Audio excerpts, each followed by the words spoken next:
Yay! Hey everybody, it's Sally Hendrick. We're starting the Who's Riding Shotgun show, and today we have Jen Lehner in the black and white stripe over here. Hello, Jen. And then we have Agnes Van Ryn, thank you, lives in London. And we have Julia Guerrero. How are you? Doing fine. Yay.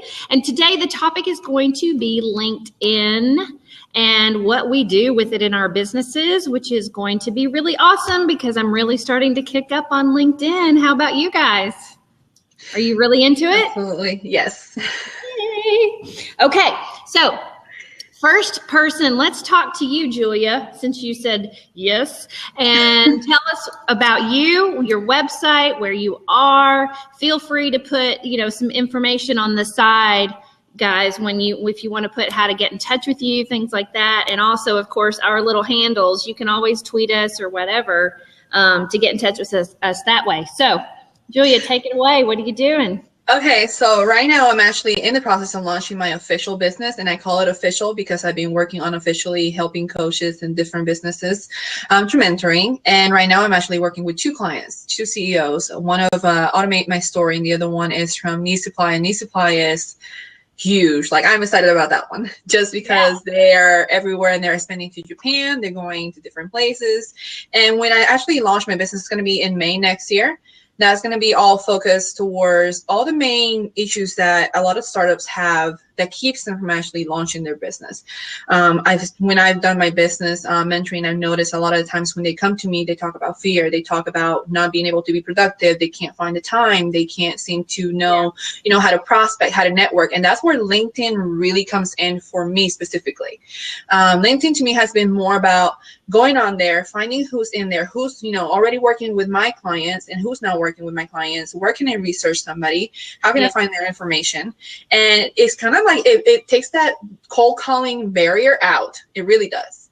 Especially if you approach them the right way. And a lot of the times when you're connecting with these people on LinkedIn and you're trying to make that connection, you can actually just tell them a little bit, hey, I noticed this about you, or hey, I've been following you for a while, just something that is very honest and trustworthy. And they'll automatically add you and connect with you and talk to you no matter what. So, that's honestly where I've been working with that. And there's so many different ways to go to LinkedIn and become a leader, an influencer yourself. Not sure if anybody knows about Pulse, but Pulse right now is one of the biggest things for them. You go on there, you whether it's, your thoughts, your minds, whatever you're putting on there, or just a blog article, whatever you want to put out there that you want the audience to know. If it gets read enough by whoever is following you and gets shared, it automatically gets put up on the top of the Pulse feed. So then everybody within LinkedIn finds it, not just, those who are following you. That's one way that I've been able to connect with a lot of people. When I've been writing to them and I see that somebody likes my article or somebody actually commented on it, I'll go back into, to their account and say, hey, I noticed that you like this or you commented on this. Let's get together and let's talk. And from there, you just fly it out and you take it. And that's something that anybody can do. And you can easily increase your followers and you can get new clients. And then on top of that, because you're making that connection and they already kind of know you, when you ask them for something, because you've added that value to them already, they'll be more than willing to help.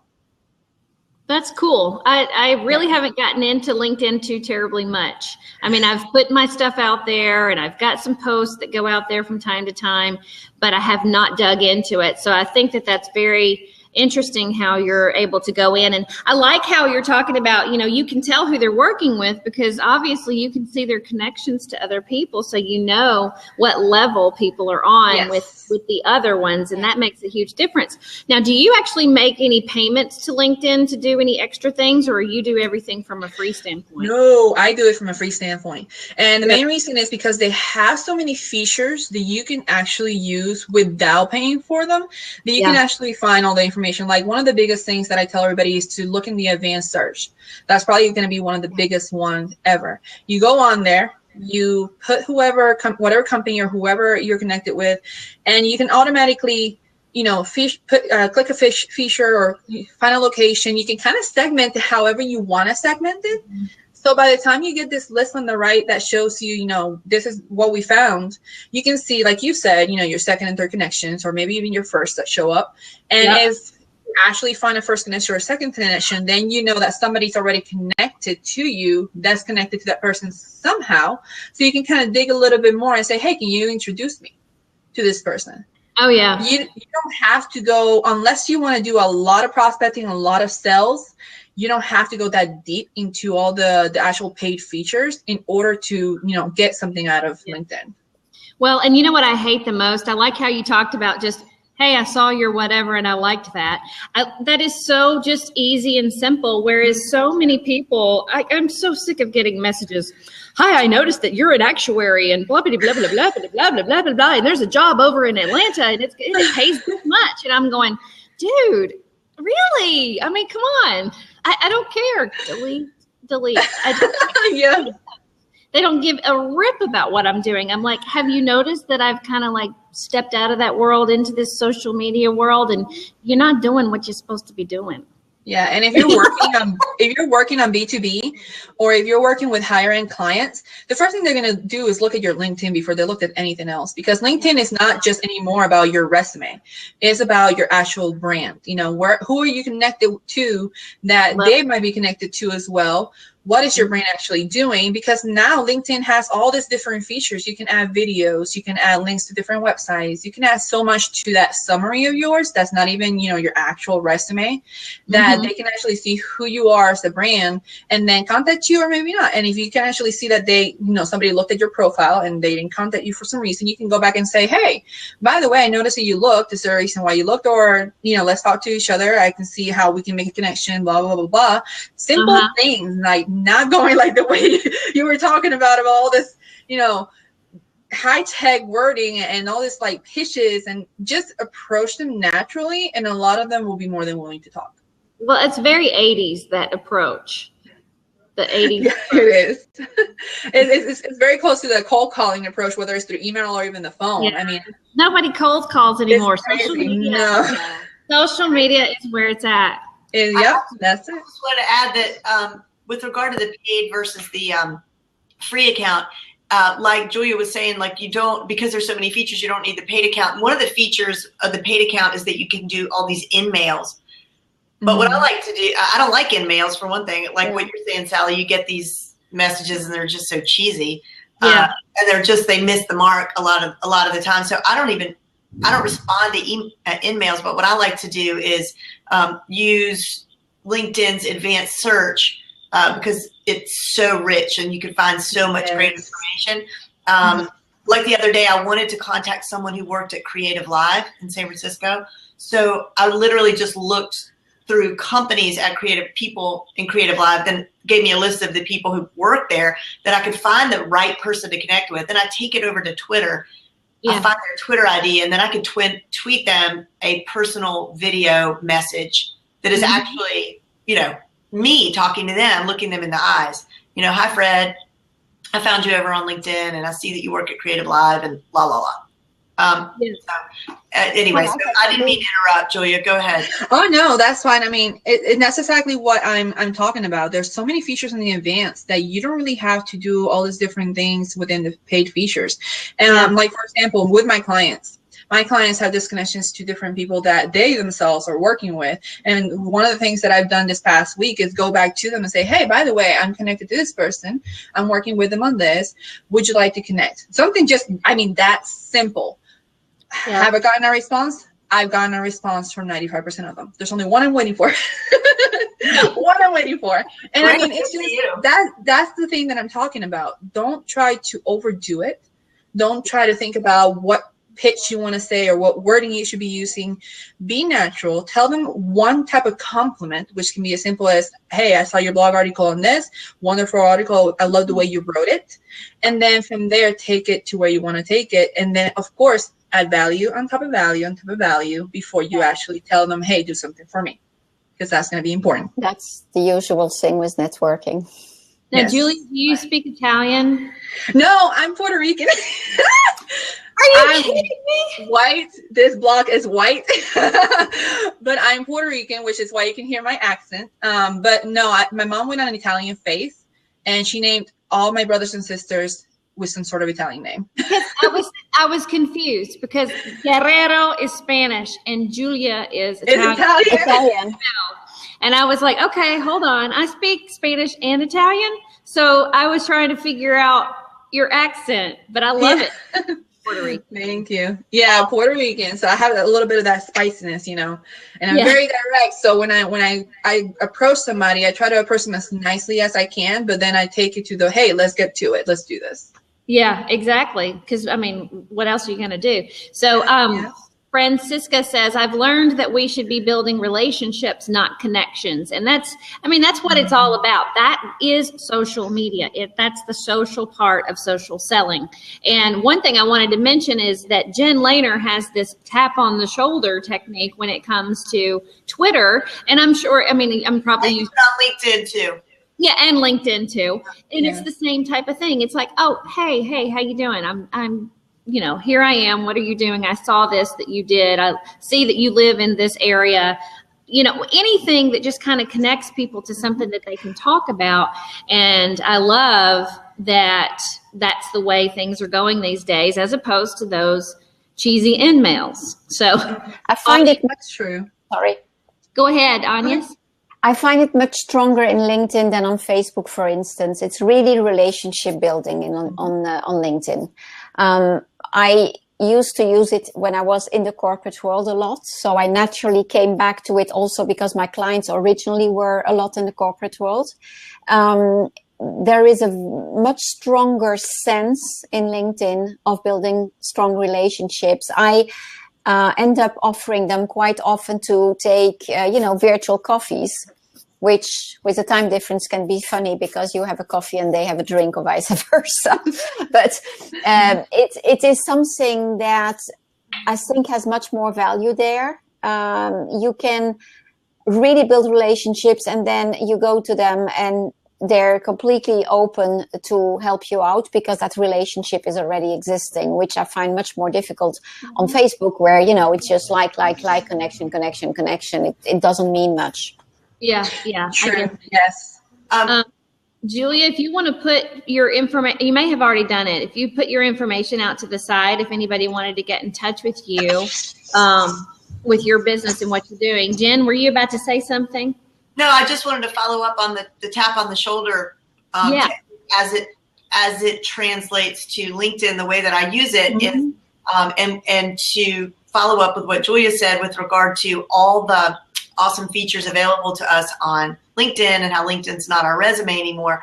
Your summary, you have the opportunity to change it whenever you want. You can change it 5 times a day, and you can make it pertinent to whatever you have going on in the moment. So, for example, if you have a webinar coming up or a certain program that you're focusing on, you can, because your summary is up there at the top, you can put in a video, a slide deck, anything that you want, really. And it should be, in my opinion, with this tap on the shoulder technique, sort of shouting at the person who comes, so they don't have to scroll way down the page. And the profile should be also, because it's very easy to change your profile header, branded with whatever special thing you have going on in the moment. Then what I do, this is sort of a strategy, okay? This isn't what I do year round. This is like when I have a special thing, and I'm being very focused and strategic on the people I'm looking for. So I make sure that that's all set up perfectly. Then I downloaded this Google plugin, this Chrome plugin, and it's called Link Clump. I'll write it down here. LINKCLUMP. And with this particular plugin, you can, you don't see it. Once you download it, you don't see it anymore. And of course, you have to be in Chrome browser. But then when you go over to LinkedIn and you use their advanced search, if you typed in, let's say you're just looking for entrepreneurs in San Francisco, or because you can filter it down by geography or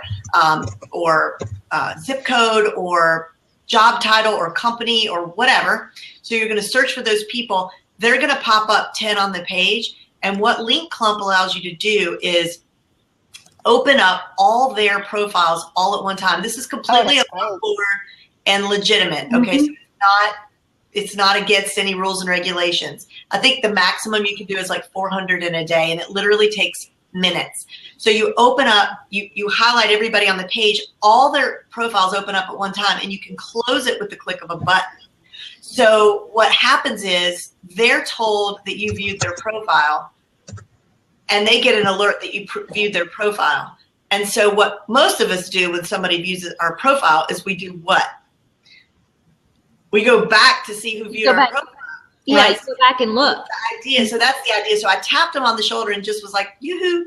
Then about, I don't know, like 70% of them are going to come back and look at my profile. And about 30% of them are going to want to connect with me. And so it's just an easy thing. I'm not saying that this is the only thing you should do, but it's just so easy. And it's also one of those things you can actually get a virtual assistant to do if you don't want to sit there and do that. But it only takes seconds. And if you do it in a group, actually 20 people come up on the page. That's my big tip today.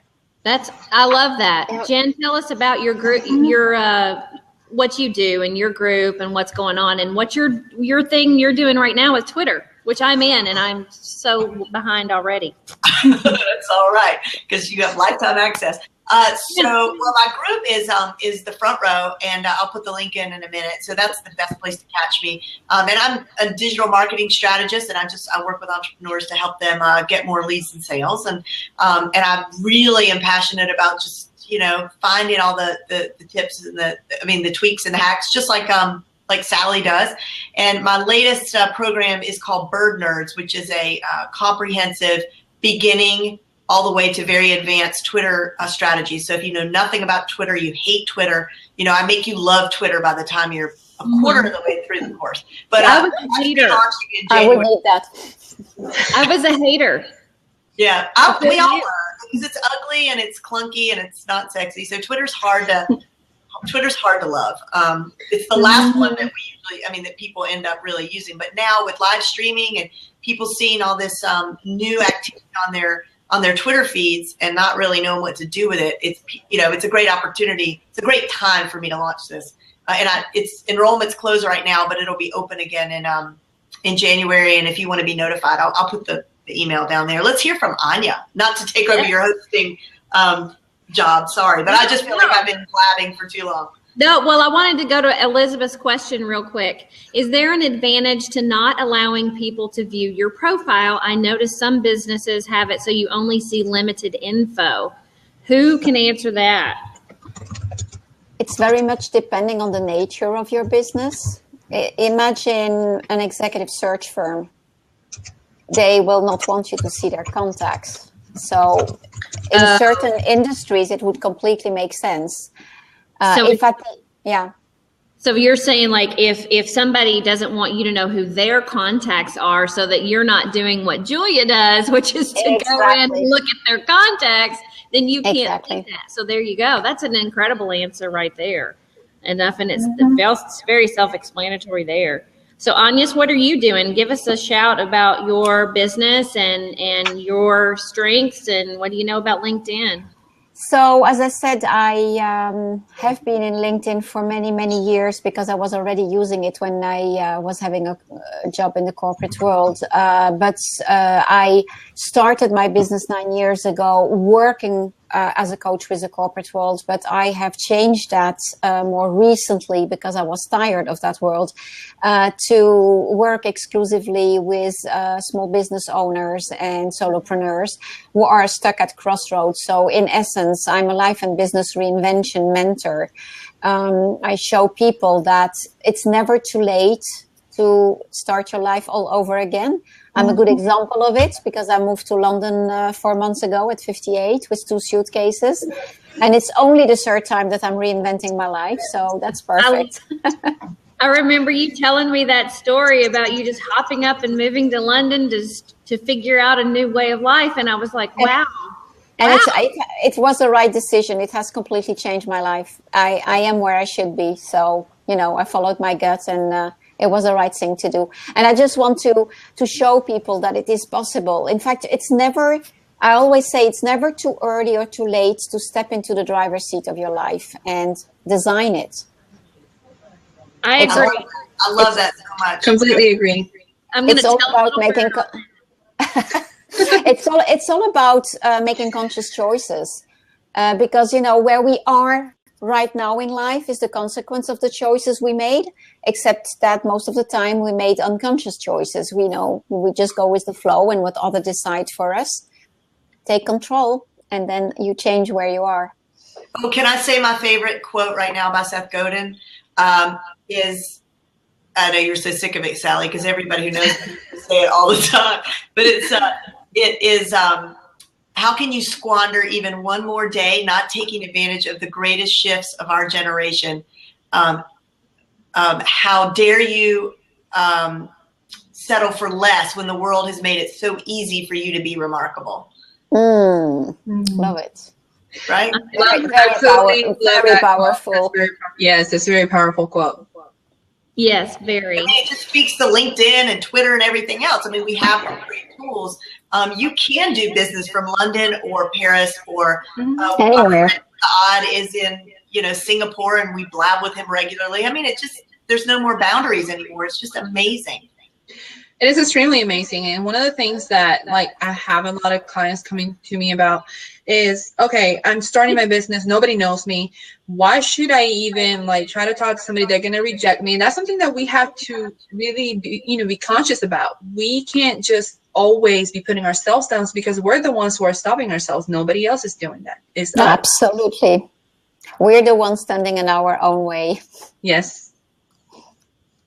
All So right, coming back to your question, Sally, how I'm using LinkedIn, to start with, the audience that I work with is more in LinkedIn for me than in Facebook. Because they tend to have a corporate background, so they're more into that type of environment. But what I find extremely interesting is to concentrate, in my case at least, on a core of people. Instead of spreading yourself thin everywhere, really build strong relationship with people that you've clearly identified, 60, 90 people max, and use that as the core essentially of your business, and ask them, say, introductions, etc. The one other thing also is a tip that I'm giving very often about LinkedIn in particular, is that quite often these are very busy people. Yeah. They're less into social media than people on Facebook. And so if you are targeting people that are in their environment, don't go to them and say, hey, do you know someone? Do your shopping, identify clearly who you want them to help you be in contact with, and go to them, say, hey, I'm seeing that blah, blah, blah is in your network. I'm interested because blah, blah, blah. Can you introduce me? You make it easy for them, so that, quote unquote, quickly in between they can do it. Otherwise, you end up on the pile of things they have to do when You're completely right about that. I actually know several colleagues who have their business just on LinkedIn. They don't have a website. They don't have anything but that LinkedIn account, and they're doing exactly what you're talking about. They've made, millions. They're in the 7 digits, just contacting the clients and making that connection, making that relationship, building everything that they are actually doing, in their life and in their business. And then from there, just asking for referrals, asking everybody else, hey, by the way, do you know somebody that could actually, need my services apart from yourself? And then make that introduction. And I mean, it works. Now, when it comes to, we're doing all this is all online, of course. So when it comes to, what about meeting people in person and then going from there? Because obviously we go to events and things like that from time to time. Do you attend a lot of events, Agnes? What about you? Well, right now, very obviously, because I've just arrived, and where I was living in France so far, I was rather isolated. So I was really working from a virtual place. Also because my market wasn't there, so I had to go elsewhere. Where now I've arrived in London, I personally have missed that in person a lot. So I'm very, very actively meeting in person, networking events. However, once that connection is created, and I just had the case today, someone that I had met in a networking setting, we Skyped just to save each other time. Although we are both in the same city, because, you know, just crossing London as would be crossing Paris or whatever would take time. I text my kids to come eat breakfast on the weekends. So I've had that. it's okay. I'm like, dude, I made pancakes, because otherwise I'm screaming. And I'm like, hello, you know. I discovered many years later that my kids were having their bedroom, you know, next to each other, but they were texting each other constantly. That's cute. Ms. Francisca says, I think that people are not aware that referrals on LinkedIn are stronger than testimonials on websites. Yes, and I use those with permission. I take those referral. Oh, you mean referrals, not recommendations? No, yeah, and that's something that I was actually going to mention, you know, Jennifer, that the referrals are stronger on LinkedIn, but so are, you know, the recommendations. Those recommendations are huge. I repurpose those in many ways. That's cool. Yeah. That's cool. And then I'm curious. go ahead. Sorry. No, I'm curious what you think about the endorsements, because I have a very specific view on that. Well, why don't you tell us then? Because I keep receiving endorsements from people who have never, ever worked with me. They have no clue. And the only reason they do is that they think that I will, how do you say that? Reciprocate. Yes. And I'm sorry, I don't. For me, it's the whole value of endorsements is lost, because it's meant to say that, hey, I trust you. I know that you're worth this or that. Right. And it irritates me highly. Absolutely. And it's the same thing with me. I've had endorsements from people that I've never worked with. And it's just like, wait a minute, why are you endorsing me in this? And on top of that, they add on to what I already have as my skills. And I'm like, I've never really worked within this side either. So normally when something like that happens with me, I do exactly what you said. I don't reimburse them for whatever they're doing. And then I clean up my list every month. I make sure I go back, make sure that there are things on there that I definitely want to make sure is to what I'm doing and to what my business is about, and not just something that's being added on by somebody, you know, randomly or whatever it might be. Oh, they can they can add on skills. They can only endorse you for anything. Oh, yeah. If they're a connection with you, they've been able to add on to whatever you're doing, because I've had people add on social media and different things that I had taken out previously from my whole account and were not there. But I recently heard an argument, and I have to go back and research this, because it's one of those gazillions of pieces of content that I clicked save and haven't gone back to look at. But it was something about how actually those do serve you in a SEO type way. And I have to go and look. It's not anything I had ever considered, but it's something about within, like if they're endorsing you for social media expert, right? Then somehow in the LinkedIn algorithm, whether they know you're a good social media expert, like you're a social media expert or great at, you know, actuating, then somehow it is that a verb? That's totally wrong. No, just add it. Don't worry. We're gonna make it a word today.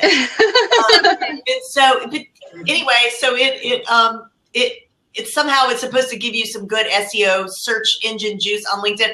They don't bother me a bit. I don't care. I mean, I'm not going to reciprocate. Yeah, that's it. If I don't know, but there's something gratifying to me to see all that. I like to see that big fat grid filled out. I don't like to see the spaces. Yeah. So I like to see it. I don't really care. And it's true. It does go into the LinkedIn algorithm, and it goes directly into all the different search engines, like especially Google. And that's one of the biggest things about LinkedIn. Your profile headline, your summary, the information you put within your job description, and you know, the endorsements, all of those show up as SEO within the LinkedIn algorithm. When somebody searches for social media, if you have a lot of endorsements, you're going to pop up as being one of the top ones, especially if they're looking more segmented within a certain city or within a certain area. And that does help, you know, build your actual profile and put it out there within the search engines. So in a way, that's something that I always tell my clients, hey, make sure your profile is complete and make sure that you actually look at your clients and see what words they're using in their profile right now. Yeah. And use those keywords for your endorsements and use those keywords within your headline and your summary so that when somebody else is trying to connect to you from them or from someplace else, you are actually bringing in and making relationships with people that you want to work with and not just somebody random.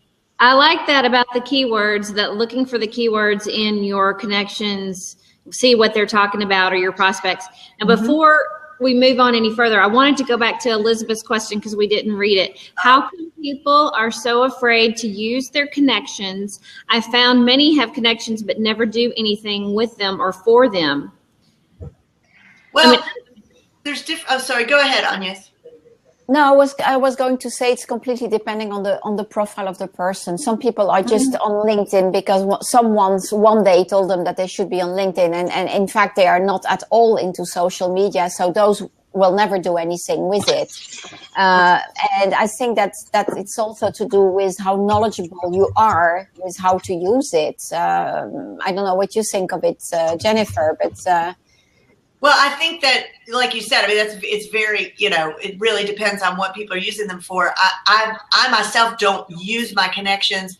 Like, I'm a little bit afraid of my list and I'm a little bit afraid of my connections. Like I never want to screw up and squander something, you know? So it's like, if I'm going to ask, I want to wait for like the right thing to ask for, you know, before because you don't want to, use it on the wrong thing, I guess. Yeah. But there are different ways to use your connections. So like going back to Pulse, okay, and Julia's a fast talker, like I am too sometimes. So Julia said this, but I wanna bring it back. And so with Pulse, which is a publisher within LinkedIn, it's not your status update. So when you go into Pulse, you can, it's like a word processor, and you can insert all sorts of multimedia and links and movies look beautiful in there, videos, and you get a big, beautiful headline picture. They're really incredible. So when you post that, it automatically in this particular feature lets all of your connections know that you published. Yeah. So that's a way of using your connections, because you know that this is going to go to all your connections. They're going to actually get notified about it. Then on top of that, this is a tip that Vivica von Rosen told me, and I have yet to test it out, but some people swear by it, and that I've spoken with since she told me, is that if you publish after 8 p.m. Eastern Standard Time on Sunday night into Publisher. What, isn't that what it's called? I just forgot the name. Pulse. It goes, wait a minute. No, you're posting in Publisher, but it goes into Pulse. Thank you. So you want it to go into Pulse is the idea. So if you post in Publisher after 8 p.m. Eastern Standard Time, Sunday evening, you have a better chance of getting into Pulse. Pulse being LinkedIn's magazine that they will send to all your connections and people who they think will be interested in your article. So I have gotten, I'm not a huge blogger, so I have done this and gotten more interaction from one of these articles that I ever got on my blog. Like thousands of views, hundreds of comments. And I'm like, wow, this is so great. And you can take your blog post and copy and paste all the text from your blog and just, and then paste it over here on Pulse if you want to. I guess the bad part is that you're not getting all that good SEO visits to your website, but that's okay because you can hot link stuff in there as well. Absolutely, and that's something that I actually do myself when I'm writing, these things and publishing them out there. Do it like at 8 p.m. on Sundays, and then over the course of time, also try to test it out a little bit. And I found that 8 p.m. on Sunday works really well, but also 8 p.m. on Friday, because you're hitting that weekend early on. And everybody is so busy during the week, they're not going to log in and see what's upcoming, what's new. When you hit them Saturday when they're busy and they just looking to search, hey, let me check my social media, let me check LinkedIn Pulse, it's going to show up right there, and then you have a better chance of that as well. The other thing, when making those connections, one of the ways that I use my connections is the 5, 50, and 100, which is Judy Robinette's technique of how to make different, build a relationship with different people. And in How to Be a Power Connection, she basically say you have to create these circles. Your 5 is everybody that you can trust no matter what, and you can go back to them and say, hey, I'm having this issue, can you help me? And they'll most likely say yes. Then you go into your 50s, and then you go into your 100s. Your 5s you want to contact almost every single day. Your 50s you want to contact maybe once or every 2 weeks. Wait, and then your 100s. That's my Puerto Rican side. I'll slow down. Back up. I want to hear this. So rewind. Say that again. Rewind. Okay, so in How to Be a Power Connector, Judy Robinette talked about creating different circles and lists. And she goes into the 5, the 10, the 50, and the 100. But I like to bump it down to the 5, the 50, and the 100. And these can be friends, these can be family members, they can be clients, and they can be connections to your clients. And one of the things that she really talks about is making sure that when you have those connections, there are a variety of backgrounds and different cultures in there, because those are the connections that you're going to use to link to other people. So when somebody says, hey, I'm having this issue, do you know anybody? And it's somebody in the science field, you actually have a connection you can relate to. So with those different connections, the 5 would be, the top 5 people that no matter what, you can always count on them. Whether you contact them like maybe a year or 2 years from now, they're still going to be there to help you out. The 50 are going to be the ones that you kind of connect to all the time, and they might be busy all the time, but that you can still count on them for one thing or the other. And then 100 is the same thing, but they're the people that you don't contact as often. So the 5 you will contact more often, like almost every single day. The 50 you will contact every week or every 2 weeks, and then 100 you will contact once a month. And the best thing that I found with me and LinkedIn is that I have that specific list within LinkedIn. I have my contacts into that list, and I add value to them every single month and every 2 weeks. And that value can be as simple as telling them, hey, I've met somebody who you might be interested in meeting. That person might, is talking about this. How about you talk to them? Let me make the introduction and see if you guys can work together. That by itself is value. It doesn't mean, writing a book or writing an ebook or sending them this huge video catalog type thing or going all out. Just small things like that give value to those people. And one of the best things is just to sit down, like maybe every week or so, find a time that you're not going to be busy, and spend 1 hour just writing all those emails or calling those people, whichever way you want to contact them. And then, of course, get back in touch every single time. And when you do that over the course of 12 months and over the course of the years, that relationship gets stronger and stronger every time. And you're going to move people in the 100s into the 50s, and you're going to go back and forth with that. When you say you are categorizing them, are you tagging them? I am tagging them. And then I also have a list myself on Excel where I have all their contact information, and I just go through and say, I put down, I contacted them on this day and I gave them this much value, or my value point was this. And everybody says, oh, well, I'm just starting out, I don't have anything of value. You do. Write that list of all the skills that you've had over the years, things you've learned in school, things you've learned just from interacting with other people. Those are skills. Those are things you can add value to somebody else. Just because you've been doing them for so long, it doesn't mean that somebody else is not going to be able to gain something from it. And that's, that's a lot of times how we think. Like me, when I started out, oh my God, I've been doing marketing forever. Like, nobody needs to know this information. And yes, they do, because they're just getting started as well. So just keep that in mind. I wanted to say, because this was a while back, but I didn't want to miss this. Jose, when we were talking about the endorsements, so he's a recruiter. And he said that as a recruiter, the more endorsements you have in an area that he's looking for, you populate higher. Interesting. Yeah, there is some sort of SEO factor to those endorsements. I mean, it doesn't seem right. It's like you said, that, what do they know about whether or not you know how to do this or not? We all know that they're kind of meaningless. So it's interesting anyway. Yeah, I know he's right too, because that's one of the reasons I go back and try to clean my list and adjust it here and there if I find that there's a keyword that I'm missing that I can attach to my clients. Because once I had those clients coming in and I asked them for that recommendation or I asked them for an endorsement and they endorse me for that, and the more I have, like you said, the more you populate higher. Yeah, cool. I wanted to go through a couple questions. We've had a couple come up. Elizabeth says, how do you feel about people using Pulse as a blogging platform instead of having a separate blog? She says it's not a good idea and should be used in conjunction with your existing blog. I think combining is good. I do them both. I do it on both. Yeah. I do both. One thing would be, since, for example, myself, I'm not launched yet my website. So one thing is to, if you're starting out or you're an entrepreneur and you're just getting started, using Pulse beforehand, that's going to be the best thing. And then, like you guys said, making that connection and doing it on both and making sure you link back and forth between the two of them is going to, you know, increase who comes to your blog site. I have a friend who just started about 8 months ago in his sales business. He started pulsing, and his clients and his visitors to his websites have increased by at least 10%. And that's just from, you know, publishing into Pulse.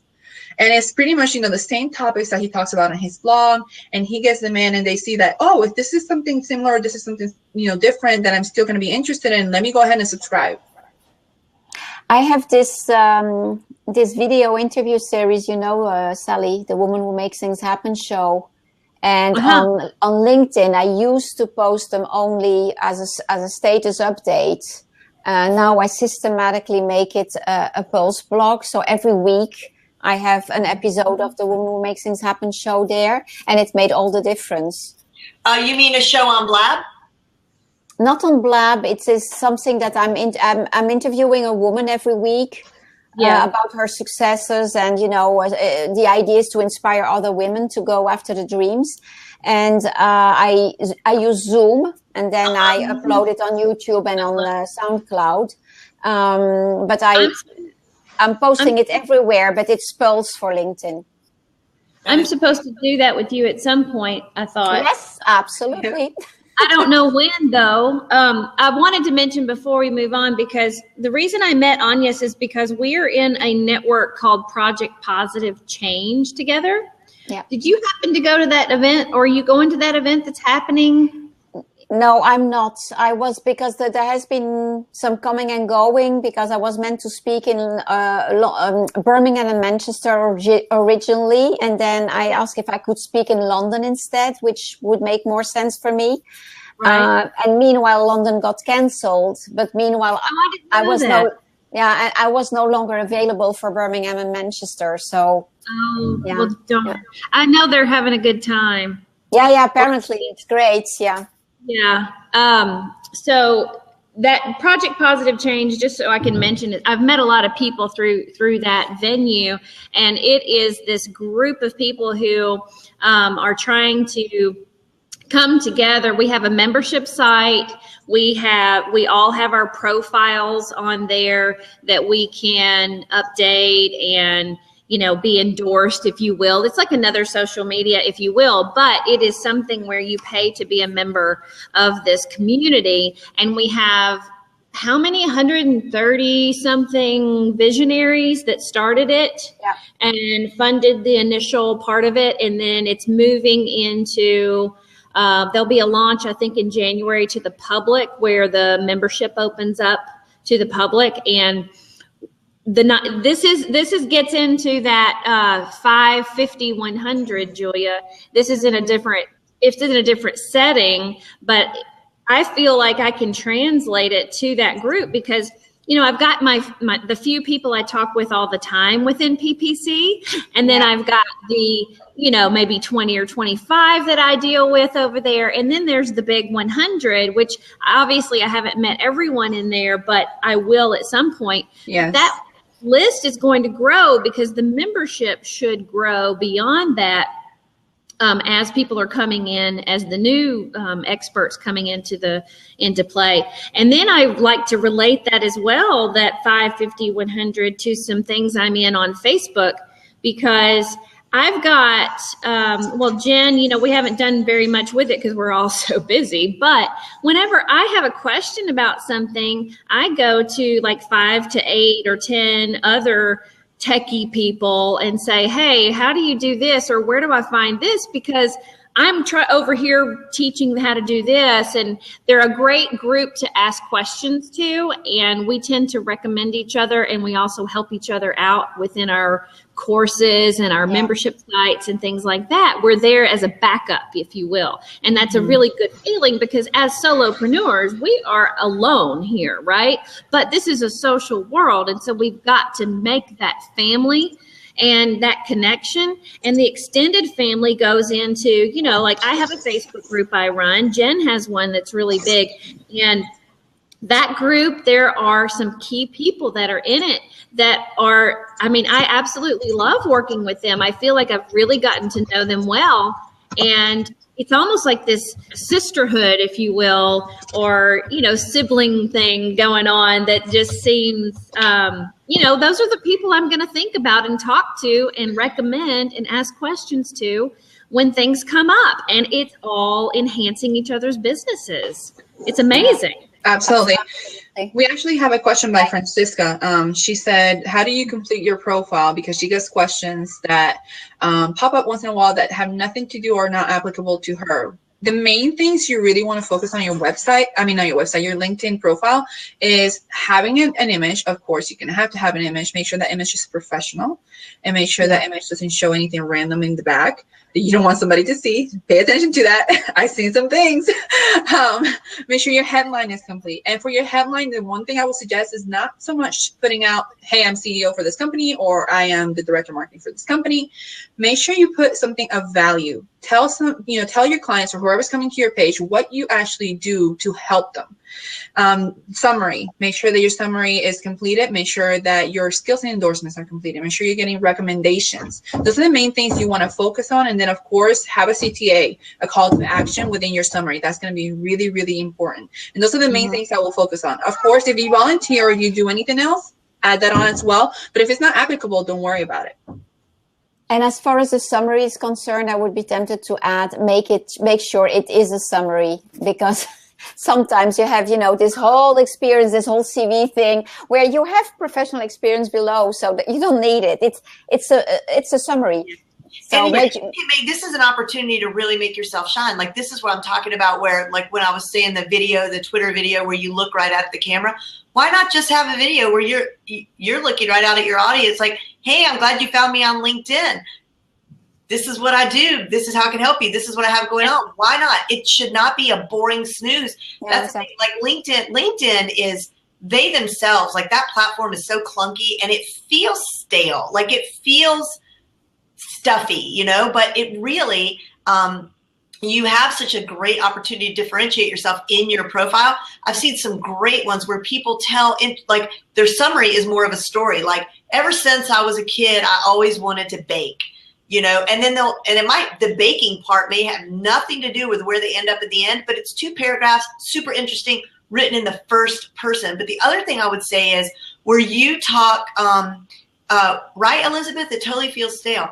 But when you talk, when they ask you questions and you're like, that doesn't really apply, like maybe, I don't know, something that comes to mind is like awards or affiliations or stuff like that. You can turn it into what you want it to be just because they're so for example, when I was first starting out, I put, like, when I went to speak about, I was asked to speak at the local affiliate, the local American Marketing Association about my top 10 takeaways from content marketing world. Okay. That was an event I attended. I was just going to come and rehash it, basically. Guess what? I was a speaker at the American. It's true. I mean, I said what my topic was, but I didn't have a whole lot to put there, but that was a win for me. And it shows that, somebody wants to hear what I have to say. So I put that there as I don't remember what section. It's probably still there. But I'm just saying, like, you can be imaginative and you can put things in slots that aren't exactly what you would think would go there. You just got to get creative. Like, organize your stuff in a way that makes sense. But first and foremost, make it interesting, because by the time people get to about, like, here, they're bored. and they've already clicked somewhere else. Yeah. It's gotta really, and also another thing I love is in your summary, like what Julia was saying, is that you say who you are, what you do, and what's in it, like what you can do for them, really, like why they. It's about them. It's about them. It is about them. Everything's about the other person, always. I mean, you have to step forward like that. There's Karen. Hey, Karen. Haven't seen you in a while. I wanted to see, does anybody have anything that they've forgotten to mention, or anything you want to say about your business or a group or anything you're leading, where you want to get people to come in? You know, I do the techie thing, Jen does the techie thing, and we both have our groups that we run, and we teach various things. Like I'm working on, I've got a branding course going right now that I'm just kind of soft launching to my group. But I've got a bigger coaching package that's going to launch in the new year, and I'm working on a few clients right now with that. And I teach them step-by-step video tutorials of how to do things, but then I also meet with them in groups and in private sessions to go over the strategy of why they're doing it, help them to figure out exactly what to do, because you can teach somebody all day long, okay, click here, go here, and do this. But it's discussions like this that we're having that bring out the ideas of, oh, that's what I need to put in there. I know I can go ask Sally how to do the technical part, and now I'm going to go in and this is what I'm going to actually put in it, the real content and the strategy behind what you're doing. It's so important. So if anybody's got anything else you want to mention, please say it, because I need to wrap up. I'm hungry. I have something completely different, because I'm not into, from a business perspective, not into techie things. But there is one thing that I'm absolutely passionate about, is to make sure that women raise their money awareness and their money independence. You know, yeah. Women who start a business but don't dare look at their bank account because it might bite, you know, because they know that it's not that good over there. And so if people want to, you know, join my list, I can keep them updated, because next week, not next week, I think it's the 1st of December, I'm going to have a free webinar on that topic. And I will also have thereafter a virtual boot camp to help them prepare their life and business financial year. It's the right time of the year to do it, but I will also explain to them why it is important that they are financially independent, and that they are not just relying on, you know, their partner paying the bills or whatever. And the whole awareness from me stemmed from a few years ago, when my youngest sister all of a sudden at 40 lost her husband. He was 37. In 1 minute, he was gone. And for quite a few weeks, we were very worried about her financial situation. It turned out that he had taken very good care of her. But life does stand in the way. And when things are very difficult, a divorce or whatever, I really want women to be independent, that it's not the end of the world from a financial point of view.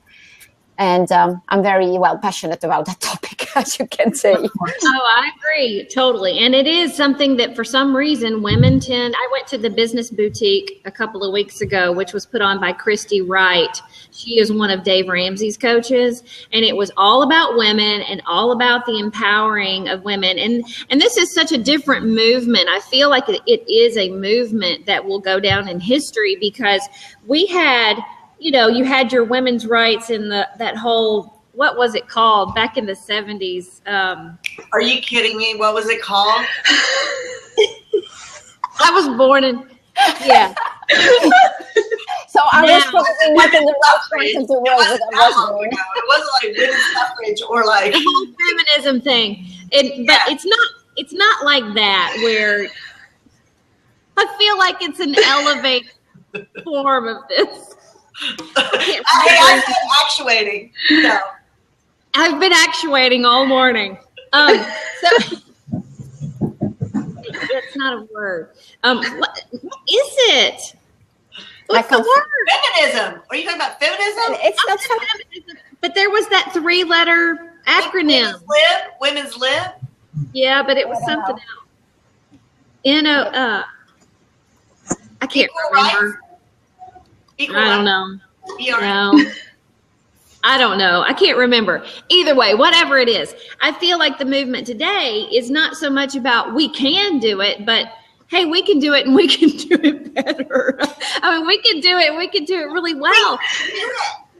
Did you see the Shark Tank guy talked about how the companies he's invested in, that the only ones that are showing any profit and return are the ones where the CEOs are women? I did. I saw the headlines. Yep. And that made me super excited and super happy because I love Shark Tank. But when he said that, I said, women power. So NB 168 says now National Organization for Women. Is that the one you mean? Yes. Okay. Not the same thing, but it's, you know what I mean. I don't know. Yeah, Let's name it. I got your message. Let's name it. The actuating. They said Are you Oregon? They said the blab shut down. Do it? Huh? No. Shut down. We're all still here. Yeah, we're all here. We're all still here. But look, guys, it's 1 o'clock, and I think that, or 1 o'clock Central anyway. And I'm not bashing men in any way, just so you guys know. No, for me it's not that. I mean, I had a client last week. She went I said equal rights amendment. I know, but I can't remember all that stuff. I had a client last week who went to a 3-day seminar, and she came back saying, and yes, it makes me completely crazy. All I kept hearing, those women wanted to buy whatever, the coach was selling. And they were all saying, I have to ask my husband. That's not normal. What? That is really, it kills me. Oh no. For me, it's the complete opposite. My husband is on lock. I don't know though. You have to have discussions about big ticket items. I get what I want, but there's certain things you in a marriage you work it out. Like I learned, you don't go buy a big piece of expensive art and bring it home because they might hate it, and then they're going to be like, I got to look at that too. And you spent how much? So, it just the discussion is normal, but not. I mean, talking about your own business, etc., and how you invest in it, and that's why one of the things that upsets me also is that they don't have separate accounts, for their business, and then they go on holiday to Bali because there has been this great whatever client coming in, and then it's all of a sudden, I have to pay taxes. Yeah. No, and that's don't important. do that. Don't do that. Yeah, that's important. I keep my actual accounts completely separate, and that's the main reason why, because you want to make sure that business is business and personal is personal. And of course you want to pay yourself for your business, but you don't want to use the majority of that money, for whatever reason, and then you forget about the taxes. And that's one of the reasons why with taxes, we have to pay quarterly to make sure that we're actually keeping up with that and not going overboard. Because if we don't, I've had a friend who had to pay $86,000 in taxes because he completely forgot to pay it during the year. And it was just like, wow, so just pay attention to that. That's why I'm talking about raising money awareness. Mm-hmm. It's very important. Taxes was my subject on the show 2 weeks ago. And then I've got a webinar coming up in December with one of my cohorts, LaShonda DeBrew. She and I are going to do some sort of webinar in December because she's launching a program to make you get your finances together. So, and I'm actually going to probably do that with her. Even though I'm a finance person, because I've been doing this forever, I'm still reaching out to her because I don't feel like organizing all of that. I kind of need her to help me out with that piece of it because I've got other things to do. So don't be afraid, everybody out there. Don't be afraid to work with other people and ask for help and pay for good coaching and things like that, because we all need each other. We're competing out there, but we're also here to empower each other and to learn from each other. So please reach out, find your 5, 50, and 100. I really love that concept. And And thank you so much for all of you in the chat box for coming today. And please connect with us if you want to. I love that you guys came in. Yay! Oh, That's awesome. join the 50 Shades of Orange. I love it. Wait, will somebody please hit tell little bird so we can capture this in a meme? Yes. Little bird. And go. Yay! That's awesome. I can love it. Oh my gosh. Okay. Thank you so much. And Thanks, Thank you. Thank you, everybody. So We'll nice. take off next week. Okay, bye-bye. Bye. Happy Thanksgiving. Yeah, you too.